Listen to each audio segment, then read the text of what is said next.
I am the big tank. On the battlefield of life, nothing's harder than a tank.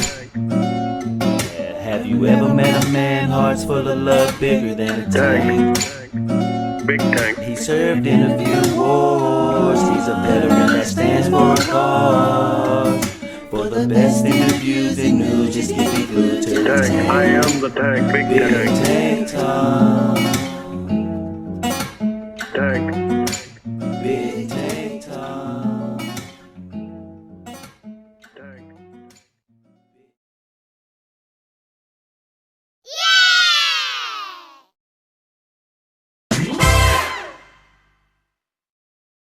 Hello, my friends, and welcome to another episode of BigTank Talk. Today, I have the absolute pleasure of introducing and interviewing SfxRobert. Robert, welcome to BigTank Talk, brother.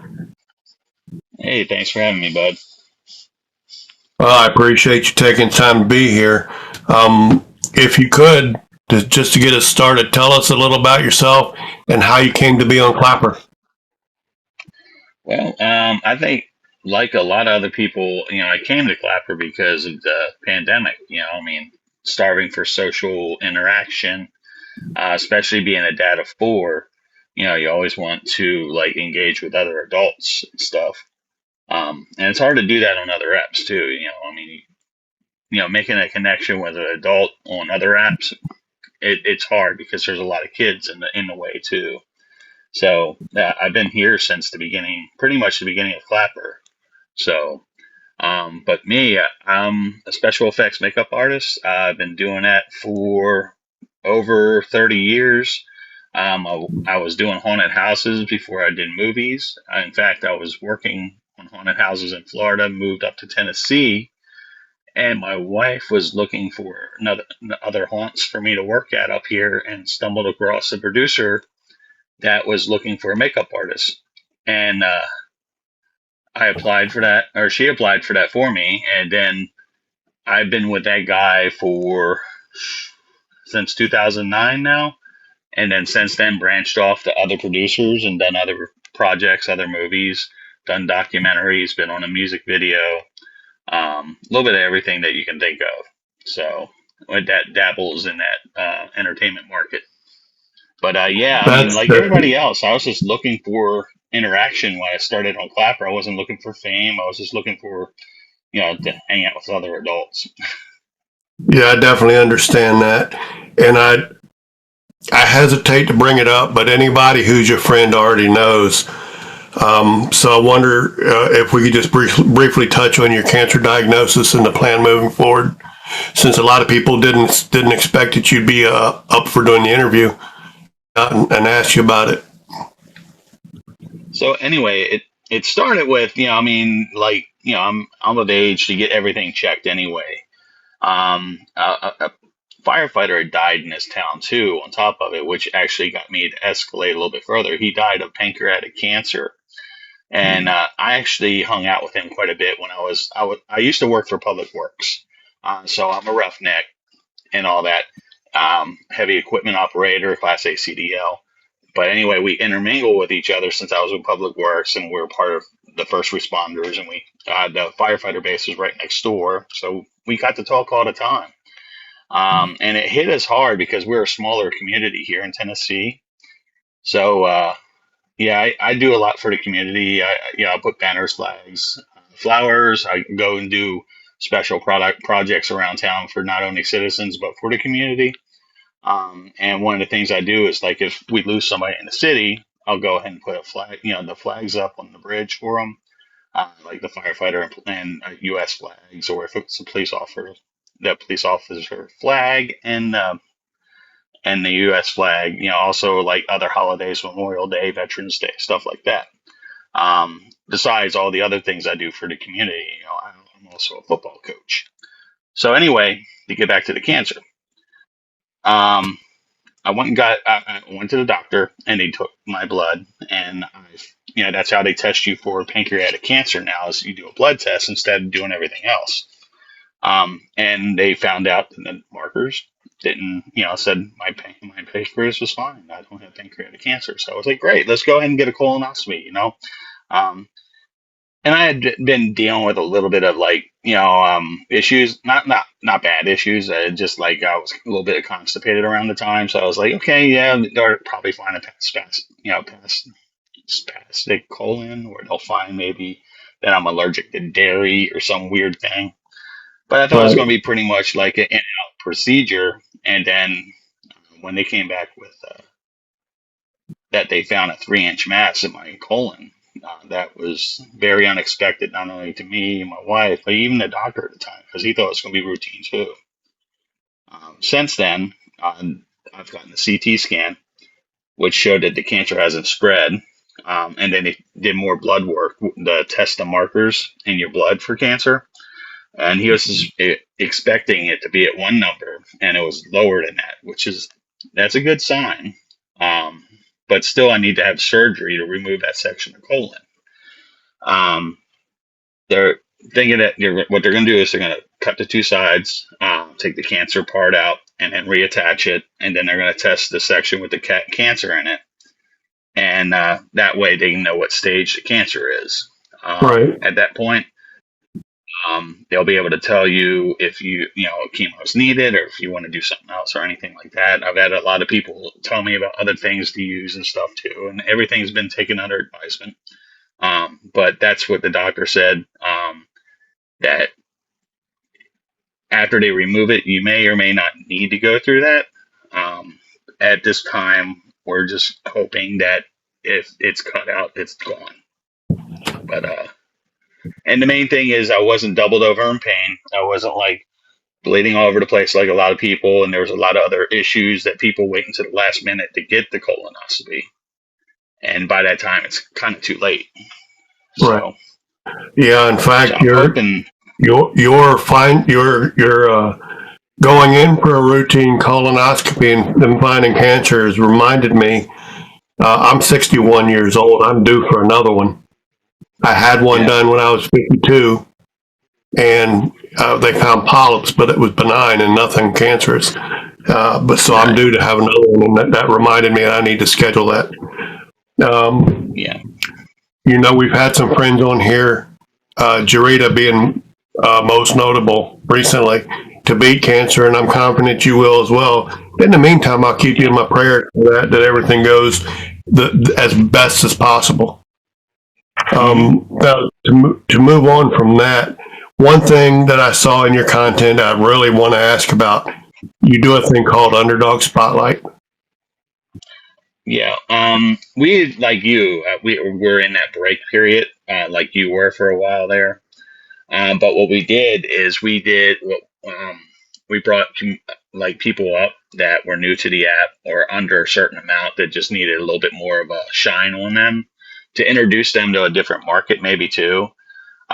I think as bigger creators, if we see like a nice creator that's like coming up but maybe needs an extra boost, it's good to sit there and show them to a different crowd. Maybe my crowd, maybe if there's some of my following in here, and all those like people like integrating with the underdog that's in the room right now.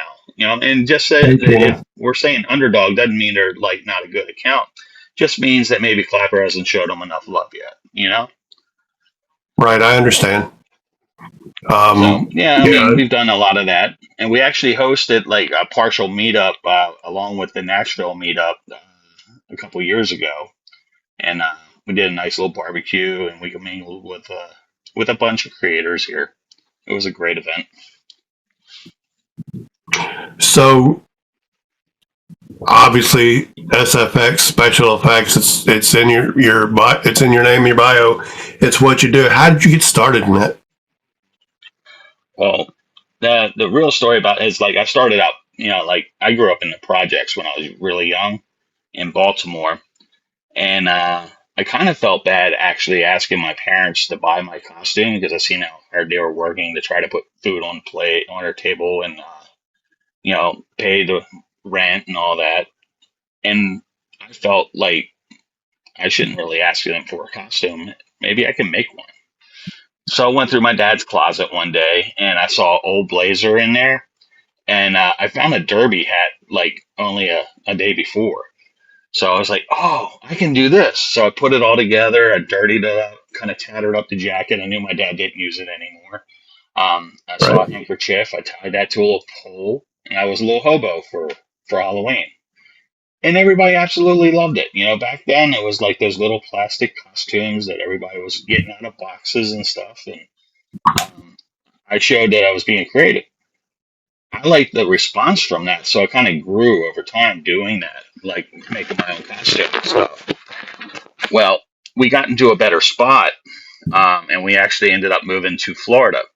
And after we moved to Florida, everything was a lot better for us, not only like financially, but we all were, in a better spot mentally too. Um, at that time, I started introducing makeup to that. I was able to go to the store, buy some latex and face paint, like that cream makeup and stuff at Walmart and at the other stores around town. Which I found out that you're not supposed to put latex on hairy arms. I found that out the hard way. So yeah, I ended up like having to like slowly peel it and shave parts of my skin to get the latex off. And I started like slowly getting better and better to the point where I had friends asking me to help them with their costumes and stuff. And then there was a charitable haunted house that was looking for extra people to help out. I started out with that, and I slowly like started doing haunts and stuff. And I ended up, the last one I did in Florida was actually for a children's theater down there. That was a fundraiser for the children's theater. And then we moved up here to Tennessee, which then my wife found the director that I'm with now. So it all started from modest beginnings. It wasn't like, oh, I'm just going to be this badass makeup artist. It was, I felt bad asking for my parents to make my costume. I understand that. Before I get to my next question, I have to ask, what part of Baltimore? I lived on South Baltimore, a little, well, it was a better part of town. It was the projects called Brooklyn. I know Brooklyn. My mother was born in South Baltimore, Oh yeah, and I have a I cousin was who born lives in in Brooklyn Sinai now. Hospital. Yeah, I was Yeah, born in Sinai Hospital. Yeah, that's cool. It's a small world, isn't it? it Now, is. Paul is Fear the Reaper, wants to know what's the best movie you've had the privilege of working on. Um, all of them are B-rated right now, sorta. And a lot of those are doing well on social media and on streaming apps like Temu and Netflix and stuff like that. One that's done the best so far is um, a Bigfoot movie called Takahi, and that's on Temu right now. But that one is actually like starting to pay. It isn't Right. paying much, but it's starting to pay. So, because I got a percentage point on the Hey, movie. Nurse Jenny, welcome The in. other, yep. And the next one is a movie called Deadlines, which is just now starting to stream. Um, but it's already gotten good marks on it right now, and the latest one is actually supposed to be picked up by Grindhouse. So we're waiting to see how that one does. And I can't talk much about that one yet. Well, it's understandable. Hey, Malcolm, welcome in, Yeah. brother. And folks, I want to Hey, remind Malcolm. you, this is an interactive interview. So if a question pops into your head you'd like to hear Robert answer, put it in. Paul will pen it for me, or I'll pen it, and I'll make sure it gets asked. So as you started getting more involved in the special effects for the stuff where do you come up with the ideas for? Because I know you make creatures and stuff.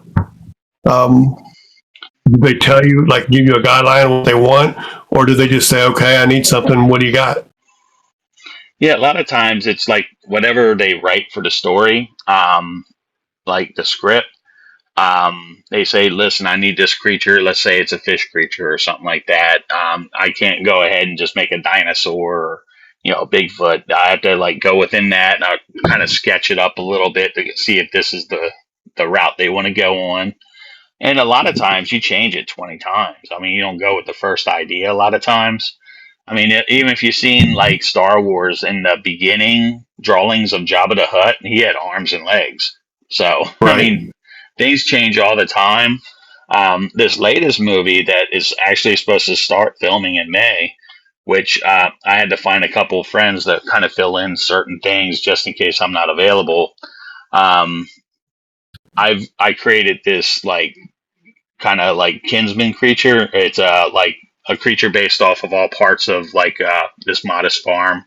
And the guy sold his soul to sit there and try to get the profits going back on his farm. And since he wasn't able to pay it back to the dark forces and stuff, he actually became part of the farm. So he's like part scarecrow, pumpkin creature, anything you like vines and whatever you can think of on a farm, that grows and stuff. He's kind of like that. So I'm making that right now. That way I can kind of pass that to the next person just in case they need to take it over. And the last couple videos I posted before the cancer, you can see me kind of working on that creature. That's cool. And I'm sure I saw those videos this morning. Yeah, it was probably in clay form when you saw it. It was mainly like just the head up and with the vines coming down into the neck. Right. Yeah. I got to ask because I thought it was really a cute video, a video that I assume was one of your children playing with, and you asked her what she had, and she said it was an intestine. Yeah. Do any of your kids find what you do interesting enough that you think they might gravitate that way? All my kids have been in my movies. Like not all of the movies, but the last movie, all my kids were killed in that movie. So they love that. My daughter Blue was the one doing that. She was actually playing jump rope before that, and then started dragging the intestines around. Like, what's that smell like? It smells like latex. So yeah, she's grown up a lot into this. I mean, all my kids have been around it because I've been doing it for over 30 years. My daughter, my oldest 17-year-old, she's actually helped me do special effects on the movies. This next movie, she has a starring role in the beginning of it as one of the featured creatures. So she's going to be like a hag with a distorted face, kind of like twisted and mangled a little bit. And she actually is like the first kind of jump scare in the movie. So, yeah, and she loves it. So I love my kids being a part of this. That's pretty awesome, Robert, truthfully. Now, when did you get involved with the Academy of Makeup Arts, and has that helped you expand your abilities? I have a lot of friends that go through that. I've never went to school for what I do. I've been self-taught my whole life, and it's a lot of trial and error. What I can see is it is good for certain people to go to that school that don't know. But when I was there, I looked at a lot of that stuff. It's like I know 99% of the things that they're teaching you guys here. And what I don't know, of course, I can kind of pick brains because I have friends that work there and teach there, or I can find out on YouTube too. I'm not putting down any schools, especially that school. It's a really good school if you're starting out, and they'll teach you the right way to do it. I can teach you a cheaper way to do it, though. So that's the thing. A lot of times when you go to school, they teach you just the high profile. Only way to do it is to buy all the material, top notch, everything. Dude, man, one of my biggest effects out of that last movie was a cardboard box with some spray foam that looked like a torso, and I just bloodied the crap out of it. And you wouldn't even know it's a box by looking at it. Yeah, you do really good work. Mm-hmm. So I know shortcuts because I grew up poor. That's one of the things I noticed and going through a lot of your content and the stuff that you do. It blows my mind that for the most part you just self-taught on the stuff that you do.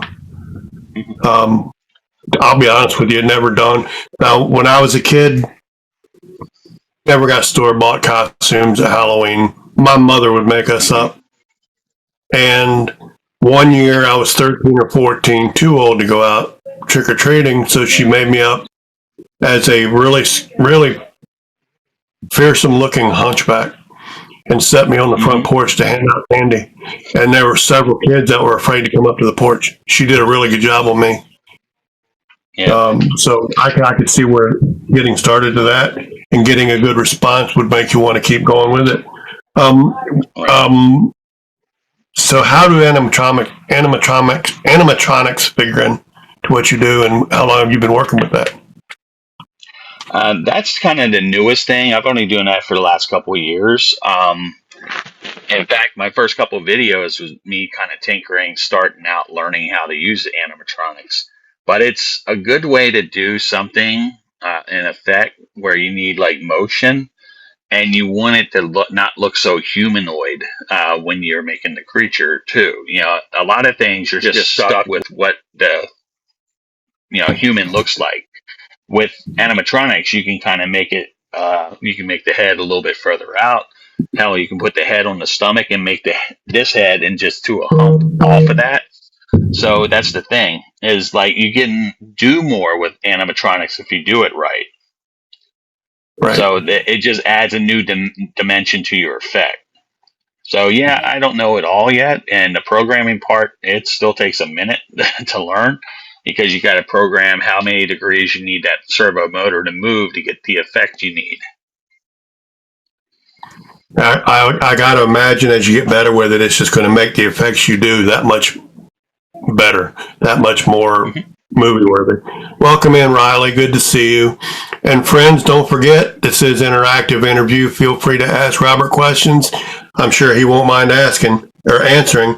Now, Robert, Paul wants to know biggest star you've worked with. Well, I've worked with several of stars. I've worked with a mermaid that was in the Pirates of the Caribbean. I can't remember her damn name right now. As soon as I said that, I still had her name in my head. Also, let's say Terry Kaiser from Weekend at Bernie's. I did his makeup in the zombie movie we did, which was funny, zombie, because he was actually a zombie in that movie, sort of. But let's see, John Anderson, Guardians of the Galaxy. Santiago Corella, he was in season 3 of Walking Dead. Right. Eileen Dietz, she was like the older like person that acted in The Exorcist. Because there's a lot of scenes that couldn't be done because of age Right. differences back then. Welcome in, Tim. So she actually did the demon part in Exorcist. Who else? James Stokes. He's in an independent Jason Voorhees movie right now, and he also was in the heck is that series? Welcome in, Loki. I've got to welcome you earlier, brother. Stranger Things. I couldn't think of that. He was in Stranger Things, and then I worked with several actors that were in Nashville too.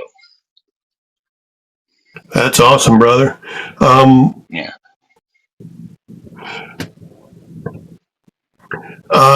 Let's well, I'm sure we'll come back to it because it's a fascinating thing. But have you been on Clapper now? How long have you actually been on Clapper? So Clapper is turning 5 in July, and Right. I started on Clapper. I want to say it was like in 2020, but it was like around October, November. It was after they were launched, and it was right after they were called News Clapper at the time, and then they changed over to just Clapper. So it was right after they did that swap. So you and I time on Clapper. That's cool to know. Tim says he knows you've already received tons of support, but he wants you to know he's thinking of you and he loves you. And Tim is an awesome guy. I appreciate you, Tim. Yeah, I know Tim. He's a good guy, man. So I appreciate that. And there's been a lot of outpouring of love from this app. So part of what I do when I do these interviews, Robert, is also to promote Clapper, to explain, to help people that are new know how to work Clapper, how to be successful on it. It's the people that I interview. A lot of them have blue checks, a lot like you, for 4.5, 5 years. So part of what I do is I'll ask questions about Clapper to help new people, because You don't know. A lot of people that just come in here and sit. They don't ask questions. They don't interact. But Mhm. so having said that, who on Clapper, or are there any particular creators that inspire you? Well, there's a lot of people that inspire me. I've been hanging out with like a bunch of great people. I have an awesome village here on Clapper. And it's funny because I hang out with a lot of these people like on a daily. Some of them I've hung out for over 4 years. Like Handy Mandy, me and her have been tight for a long time. Her husband Loki's right down there, and he's an amazing guy too. Um, Mama's Crazy World. I hang out with her. I do a lot of things with her, only because she's a fun woman to hang out with. Um, I've done the Underdog Spotlight with a bunch of great creators. I did it with Chef Ev, Song Parrot. A lot of these people, I mean, I've been hanging out with for like 4+ years now. Um, I did come over with a group from TikTok to this app, and we just recently lost one of them. Well, it's been 6 months now. God, I can't believe it's been 6 months. And I wish everybody on this app could have got to know her more. Her name was Georgia Philly. Um, but she was such an amazing person that I got to talk to on the app, off the app, and I got to go through her battle with COPD. And yeah, I miss that chick every day, because she was such That an was her awesome Clapper. person. That was her Clapper name, Georgia Philly. Georgia 54 Philly was her Clapper name, and her account's still up. And I just wish more people knew about her, Yeah, because she was an amazing person. I find it funny because like Handy Mandy is somebody I started following 2020, late 2021, 2022 maybe. And I ran across her in a live. She was live, and I went into her live, and she had made a comment because she checked. I guess she checked to see if she was following me and saw it said we're friends. So she asked me. She asked me how long I've been on Clapper. I said, oh, at the time it was. I said pushing 4 years. She goes, how could we both been on Clapper so long and not know each other? I said, well, Mandy, I've been following you for 2 years. I just, here's the thing though, she's been big on this app for a while. I didn't start growing until a little over a year ago. Hmm. I just, Clapper was just kind of there, but I didn't spend a lot of time here, even though I've been here almost since the beginning. But, Yeah. and I've been blessed to meet some really amazing people in here too. Yeah, and I I took this past you year off too. I wasn't on this full time for over a year, and that's why my growth kind of stunted for a while too. Is it took me a lot to get back and inspired here, and the main thing that brought me back is my friends. It wasn't really Clapper at the time. It's just I had to take a break because I was just burnt out, like trying to post every day and keep up with everything. And then Clapper was being kind of a butthead at the time, talking to them like on a private level, right. because I was modding for them too at the time, and it just seemed like it was more work than it was worth for a while there. So it was a good idea to take a small break and then come back. That way, I wasn't so burnt out that I just deleted my account. Yeah, in fact, I think that's good advice for anybody that's on this app. If you start feeling it's too much, then it's too much. Step back, take a break. Don't delete your account, but it's okay if you delete the app for a while, and then come back. We all need a break now and then, and I'm sure everybody that's been here 4 or 5 years will tell you they've had their time where they've taken a break from it, because you have to do that for your own well-being. And remember, social media is what it is. It's not a substitute for your actual life, for your family and friends that are there, physically there for you. That's one of the things I try to help people on. If you've seen any of my content, my content is always positivity and about self-care and protecting your peace and doing what's good for your mental health. So I encourage people to do that. And Riley, you're right. Social media is a mental health strain. People need to understand, and it's not a way of life. It's like Robert said when he came here. The same reason I did. We were yeah, I'm sure Robert and I have in common, we're social people. So when we had this pandemic and we were, they did all these requirements of spacing and you can't go collecting all that, have to be social. Where I live, I have no neighbors. I have to drive 13 miles to go to town. So Clapper is a great way for me to be social when I don't feel like leaving the house. And that's kind of what it's there for, but it doesn't substitute real life, you know. And that's one of the things that I like, one of the reasons I like doing these interviews, because I do want to encourage new Clapper creators to stay here, find your community, and enjoy it as much as I do. So what have you found, Robert, in your years here on Clapper? What works the best for you as far as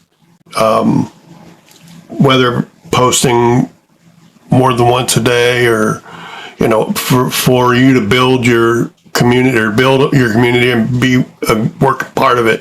What works best for you? Posting at least once or twice a day. I mean, you just got to stay consistent with it. I mean, the main thing is like making sure there's always something kind of new for your followers to see, or other people to catch you, so maybe they can start following you. If you sit there and you post once and then you take a month off and then you try to post again, I mean, you might get some followers out of that, but it's a slow way to grow. The other thing is, don't get hung up on your niche. A lot of people get hung up on that a lot of times. Like, I gotta post stuff about food. I gotta post stuff about special effects, whatever your niche is. Dude, my niche is special effects, but you'll see family on there. You'll see jokes on there. I'll make fun of myself on there. Whatever I feel like I can post, I'll post. I mean, because it's my account and people love it. I mean, if they didn't like it, I wouldn't get views on the videos. Yeah, if they saw one day, oh, dude, he's just driving his car down the road. Why the hell do I want to see this? It's not a creature he's working on. Well, I mean, that's my day. I want to show you that I'm more than just this special effects guy. I want you to see that I'm a human too, And that's what people like. They want to see you well-rounded. So, Robert, Florency Girl just came in, and she's missed previous since we started. She wants to know, what special effects do you do? Can you give her a quick rundown, since you've already talked quite a bit about it? Yep. I do special effects makeup, and I make prosthetics and creatures, and I've done it on about 12 movies. I've done it on 2 documentaries. I've done it on 1 music video and several shorts. So, yeah, I've done it on quite a bit of stuff. I started out doing it in haunted houses, and I worked my way up to doing it on movies. So, I'm not asking necessarily if you've gotten awards, but has any of your special effects work been recognized outside of just whoever you're working for saying, "Hey, good job"? Yeah, the first year I actually entered a 48-hour film festival here in Nashville, and we won Best Horror for that.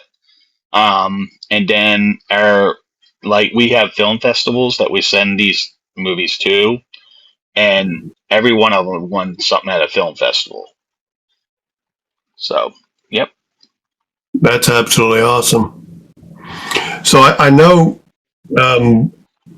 one thing I like that you do, Robert, is because I came to the live that you were in because I saw you were live, and you were in a box with somebody who was new to the app. I kind of like doing that occasionally, going into a live for somebody that's new, because Oh, yeah. I've been here for almost 5 years. If I go up in a box, there's going to be some people that'll come in because I'm there. I'm not because I'm anything special, but if I can help somebody else grow and, find their community and start to see the benefit a Clapper can be, then I want to do that. And that's something you do. And I just want to let you know I appreciate that.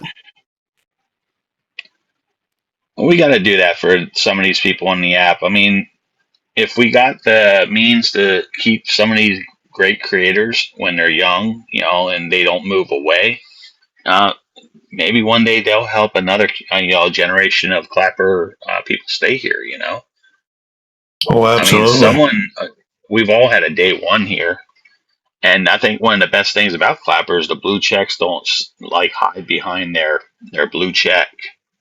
Um, I see that on other apps where they think they're bigger than they are. They say thank you for a follow, but they will hardly ever follow you back. Right. Yeah, I have to ask. I saw a video you did about the Clapper meetup in Dallas, and the question you asked, like, how many people you recognize? And the one person that stuck out immediately to me was J Dubs, because he had some kind of funny hat on or something. Uh, I know, hard to believe J Dubs would do something to stand out, but you got any stories? I mean, was there somebody you met at the Dallas meetup that you always wanted to, and you were glad you were there for that? Well, I'll talk about a J Dubs meetup that actually wasn't at Dallas, but we were actually about to travel to Dallas, and they were passing through Nashville on our way down to Dallas, right? So I invited them out to lunch, and we went to the Cheesecake Factory at Opry Mills Mall in Nashville, and we hung out and we had a ball. We took pictures, we clowned around, we talked to other creators because we did live there. Um, and at the end, I said, "See you later, man. I'll catch you in about 2 days. Y'all have it." They had a day head start going down there. I had to wait behind because of work. I went back to my van, and he had tagged the back of my van with one of his stickers.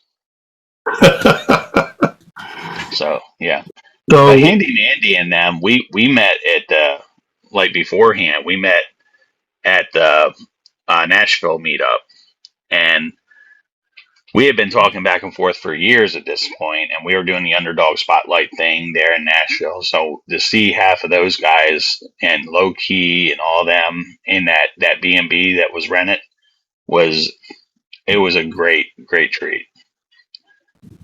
how And many? the best thing is they're the same people in person. They're funny and great and genuine. So how many people would you guesstimate, and since you joined Clapper, that you've actually met in person from Clapper? Dozens between both of those meetups. I mean, the one in Nashville alone, in that house, we had like 20, 25 people at one time. Carl Newcastle, Chef Ev, Shell Ray. We had so many people in that house, that just came through. We had,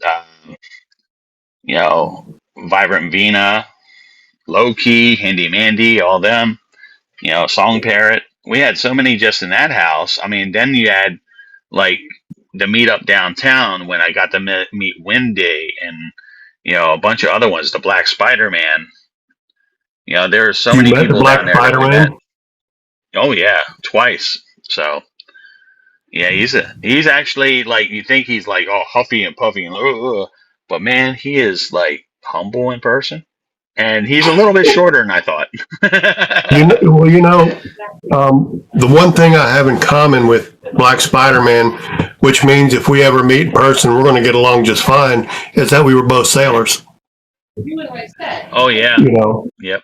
and military So is like a brotherhood. So I've found, for the most part, whenever I meet yeah, somebody who served in the military, there's a kinship there that if you didn't serve, you don't necessarily understand, right, but you can see it. You know what I mean? And I have had the yep. pleasure of interviewing him, but I've never met him, and I'd like to meet him someday. But I'd say I probably met He's 20, 25 people off the app. Yeah, it's easily over 100. I mean, because the one that was down there in uh in Dallas. I mean, because they had so many people there. Now I'd already met a lot of people, and then I got to meet a bunch of new people down there. That was great Welcome because I in, actually seen Sluggan. people from other countries there. Um, so yeah, I mean, it's awesome when you get to meet these people, and a lot of them are the same people you meet in person.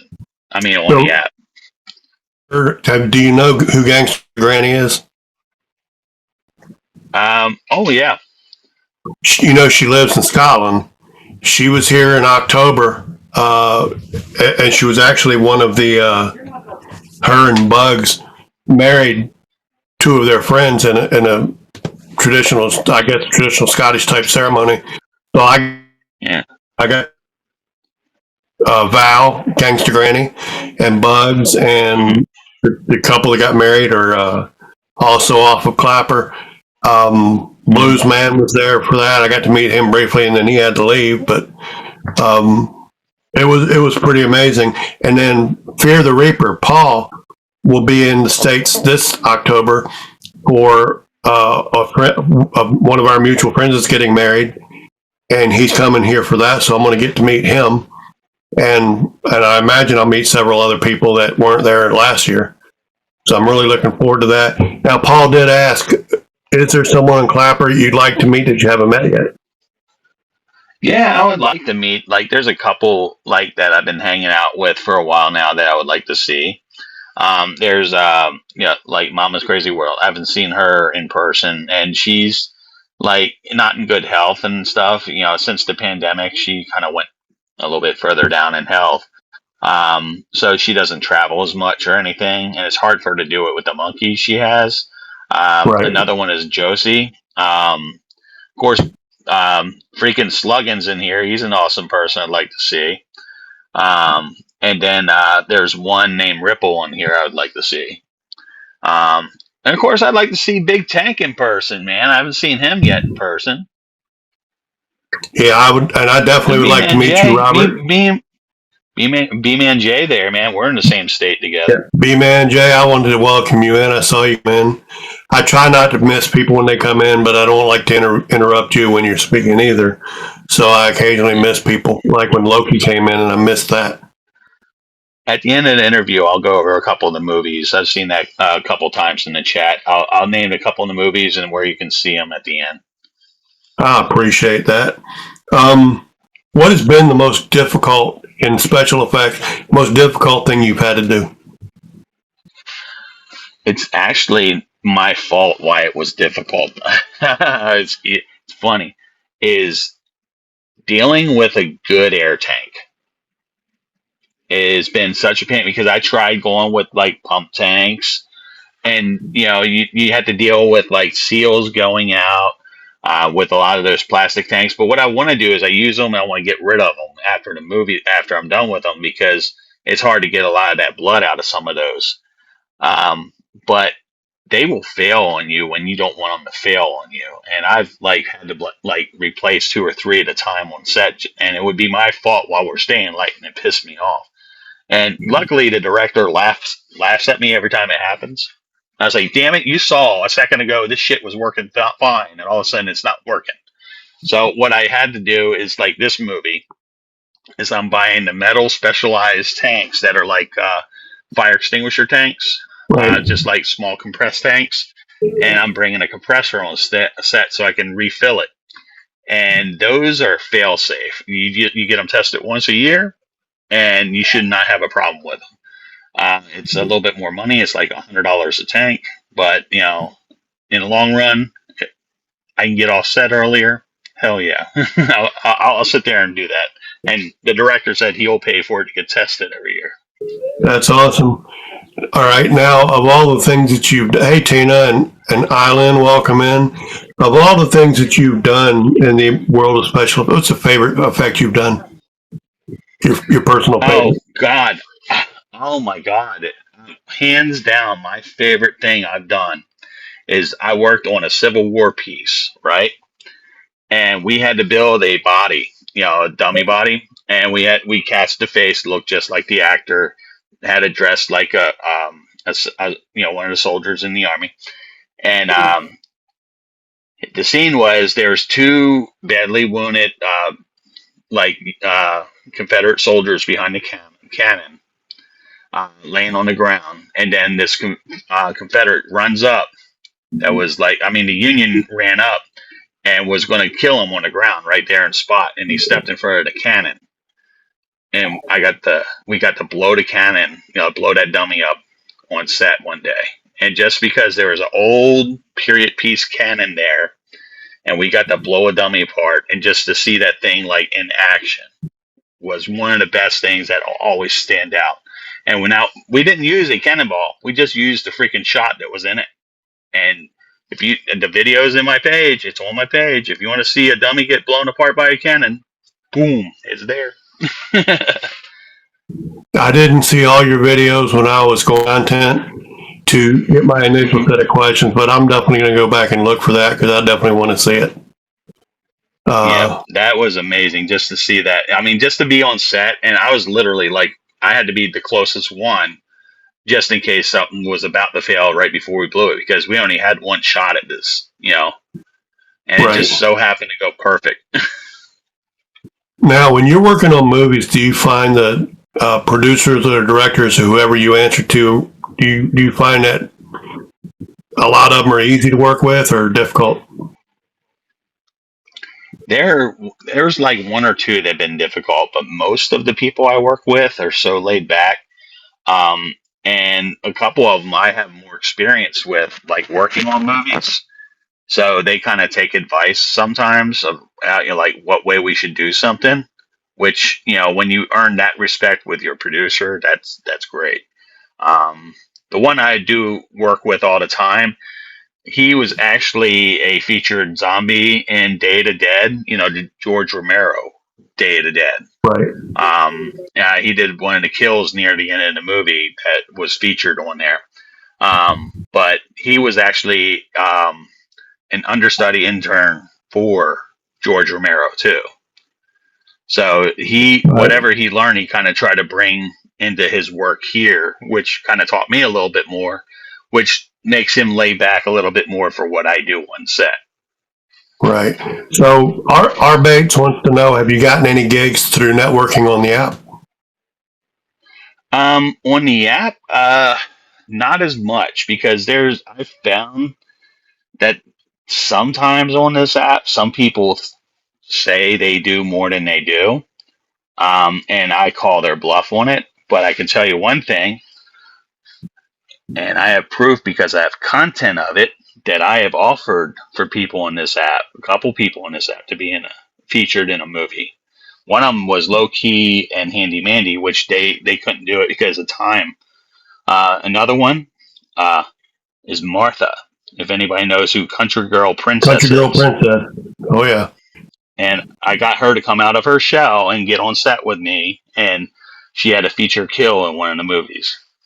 And it was a period piece too. So she got to go in the trailer and like go through all the like vintage dresses from that period piece from back then. And she was like a little kid. I tell you what, if I was ever able to do it, able to be there and to physically do it, I'd love that. But Florency Girl asked, have you met anyone famous on a movie set? I'm just asking that question. Yeah. I met several people, and I've met, like, of course, a lot of the people I met were, like, I got into such a great conversation with Terry Kaiser. I mean, I know he was a little bit more out of his, like, fame area, on the downward side. But, I mean, you talk about Terry Kaiser in the movie world he still has a high respect. And for him to take time out of his life and come to me and talk to me and have like a 20-minute conversation without being like asked to do that. And we chatted about nothing. We just chatted to chat. And then he took a picture with my whole family dressed like zombies in that movie. That's awesome. That was his idea. And he sat there, held up my knees, put her on his lap, and we sat there and we posed, and we're doing all goofy shit. But Terry Kaiser is still out there, and he still works, and he is one of the most humble people I've met. I've met some buttheads too, so I just won't mention them because I don't want to put anybody's name down. I don't blame you. So Paul wants to know, I'm going to rephrase his question a little bit. What would an offer from a big special effects company mean to you? Everything, really. I mean, the thing it stops me from doing more and like actually getting to that next level is funding. Having a budget that was a high budget, especially off of the knowledge I know how to make things, would like put me in such a better spot. And I wouldn't just do it for me, but I would do it for the two others that have been like helping me out through the years too. So I mean, it wouldn't just be about me; it would be about them too. Before I ask the He's next that would question, just B-Man Jay says, offer him and he'll be there. oh yeah. B-Man J, I mean, we've talked a lot about movies in the past, and then I sit there and see his stuff come across my feed because we follow each other on other platforms too. And he gets a lot of work. I see his work come through, and I'm proud that he gets the work that he gets because I understand how hard it is to get work in this business. I do. Yeah. And he's doing things the right way. Parts add up. Every part adds to your reel. Well, I'll tell you what, it's just a thrill for me. One of the things I love about Clapper is I have met so many talented people on here. And not just, I mean, you for your special effects, Jay is an actor. There's a really vibrant, really talented music community on here and singing community. And then there's people that write. There's just so much talent on this app. And it's been a thrill for me to meet some of the people that I've met. And yes, that includes you, Robert. A Peterbilt 1975 wants to know, how long does it take you to set up for a movie? The funny thing is, the director hates me for this, right? Like, if we're talking about like just a day shoot or anything like that, day shoot usually takes about an hour and a half to set up, 2 hours at the most. I won't show up on set till an hour after call time. So I know I'm not needed. It takes me 10 minutes to set up because all my stuff is in order. So I show up when I show up, and he's like, "Why are you showing up this time?" I was like, "Because you don't need me for another hour." I said, "I know what effects are needed this day. You got to shoot all this before I even touch that person." Right. So, Excuse me for a minute, Robert. Bex, if you want follows on Clapper, come in and interact with people. Don't come in and say, hello, I need a follow, because it won't work the way you think it will. If you want follows, interact with people, engage with them. This is a community-based app. We're not just a numbers-based app here. So, in my mods, if somebody comes in and continues to ask for follow or back-to-back or follow for follow, they're just going to remove you. It just clutters up the chat, and we get questions coming out of the chat as well. If I could right now, Robert, before we finish out the interview, I want to announce that 1 week from today, on March 2nd, I have the absolute pleasure of interviewing Aussie Kaz.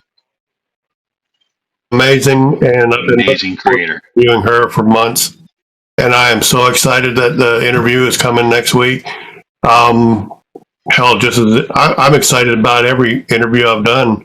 I get to interview and Robert, you should know, the week after Aussie Kaz, I'm interviewing Handy Mandy. So That'd be awesome. I'll be here for that one. So, and I'm going to try to make it for Aussie Kaz because she's an amazing person too. yes, she is. And Danny, that's why you're a mod, brother. I don't like the people to come in and just say, follow me or back to back. That stuff it's just a waste of space here. Is there something in the field of special effects that you haven't done yet? Yeah, because I try to like dabble all around special effects. I would love to do more with fire. That'd be great. I mean, because, fire, like if you can incorporate that into some of the effects that you do, it just adds more of an environment. I've done it with fog. I've done it with water. I want to experiment a little bit more with fire, but and explosions, but you have to be certified a little bit more for that. Right. Could be exciting though. It would be. Diamond Lou says, are you an Ernie Kovac fan? Any what? Diamond Lou asked, are you an Ernie Kovac fan? Oh, yeah. I mean, you don't hear much people talk about him, that doesn't know the field. So Yeah, I'll have to look him up because I'll be honest with you, I don't know who Ernie Kovac is, but I will look it up because I like learning things. Ronan wants to know, have you ever worked on any cool sci-fi movies?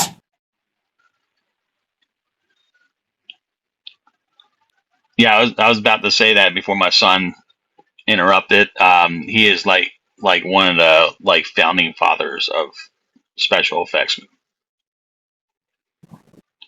But sci-fi, I did a alien film a couple years ago called Incandescence. It's where the creatures like would come and what they would do is they would layer down a layer of fog. Well, I was just talking about fog, and kind of hide in the fog and kill off people. And people didn't know what was going on at first. They thought the fog was the killer thing, where it was actually kind of alien based through the whole thing. It happened by accident. Someone was shooting in the air, and all of a sudden the fog went away, and you saw this blue blood kind of running down the sidewalk. Hi, Diva. And then Welcome all of a in. sudden you start to see the creature after that. Do you find as a special effects creator that if you incorporate that adds something, if you can just incorporate suspense into what you do instead of just here it is? That's why I love sound engineers. The right sound engineer can set up everything. You know, more than an effect. The sound engineer, if they put the right pauses in their like sound, and then they make it climax to a point, kind of cut it off, and then all of a sudden like incorporate the right jump scare music behind it, that will set the music, the whole scene, not just the creature, but that sound's got to be there for it too. I can't just step out of the closet and say boo and that's it. That sound Right. is what boom sets everything off too. Well, I absolutely get it. My favorite effects in the movies that I watch have really good sound work with them, and because the sound can build up expectation, relax you, so Yeah, I you can make everything don't know bloody what's and coming. everything, Sound but the can do so sound, much. right? If the sound isn't there, a lot of the effects can fall flat if the right like mood isn't set for it. Right. Welcome So in, everything Grace. kind of Good to like see you. marries. Not a Yeah, I've been chance on that sets have you with bad worked with. lighting too. There, B-Man J. I've dealt with a lot of bad lighting in the past, where like it was like too dark on the effect, where you didn't want it to be dark, and it was light in the areas you didn't want it to be bright. So, not a chance says, have you worked with Universal Studios Halloween Horror Nights? Nope, but I was a fan of it. You know, I lived in Florida for years, and I actually had a friend that worked at Universal for that during the season. I never got into that market. I wish I did, but I went every year and I got to see everything that they've done, from the clowns to the like old, like they did the montage for all the old like Halloween Universal Studio creatures like the Wolfman, Dracula, Mummy, all them. I've seen other things that they set up for the parades. I wish I would have done more with them. And they did ask, like they put like stuff out every year about 6 months before they do it, for anybody with experience to go over there and help, because they had a couple openings and stuff. But I never did it. I wish I did. Yeah, I've never done anything like that. Both of my daughters have worked. They have they have an amusement park in Kansas City called Worlds of Fun, and they do a Halloween thing every year. Different. I've never gone to it even, but both my girls have worked it a few Halloween. So getting dressed up and scaring people, it's fun for them. Mm-hmm. All right. Well, Robert, I have to tell you this. I've really been looking forward to this. I'm really glad you took the time to sit and let me ask you a few questions. It's really been enlightening, to be honest with you, because I'm just a movie fan. I'm like a typical movie fan. You don't think about the effects necessarily. You just know when you see good effects and when you see bad effects. You know what I mean? but it's been educational. It's really been entertaining, and I am so happy to be your that you're I am praying that your surgery goes well and you get the best possible outcome for that. I Friends, if you don't appreciate that. I really do. This already app has been follow amazing with that. Robert, go give him a follow. Look at his content. You could spend time just going through his videos and be entertained. Trust me on that. I did. So it's really been this has been a big thrill for me, Robert, and I appreciate you, brother. My IMDb is still linked to my account, but it's down at the moment because I'm rebuilding it. There's some things in there that I didn't want to be associated with that I Right. removed. So I just haven't put it back up to the pro. So I'm re-editing it, but it's still up on my page. All right. My friends, have a wonderful rest of your day. Grace, give him a follow. You won't regret it, I promise. Go ahead, Robert. You got the last word, brother. Yeah, it was just I promised 3 to people that posted it earlier about movie shout outs real That's quick. right. One of them is Deadlines, that should be on Tubi. Deadlines is connected. The other one is Takahi. That's a Bigfoot movie that should still be on Tubi. That one where I blew up the cannon, blew up the dummy. I think that's still available on YouTube for free. I'm trying to send you all the free apps where you can see it too. So those 3 right there. And Deadlines is a vampire movie. There, you forget what he just said. This interview, and Robert, you should know, this interview will be edited.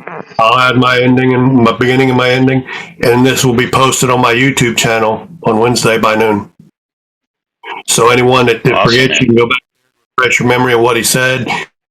Late, and you missed an awesome interview if you came late, but you want to see it later, go to my YouTube channel. The link is in my bio. Give me a subscription so that each week as I have another interview posted, if you can't be here live for the interview, you can still see it on YouTube later in the week. Robert, thank you very much, my brother. I appreciate you more than you know. Everybody, you have a wonderful rest of your Sunday. Thanks for having me, man. I appreciate you, and I'll let you guys know what's going on with the cancer. All right, appreciate you, brother. And we're done.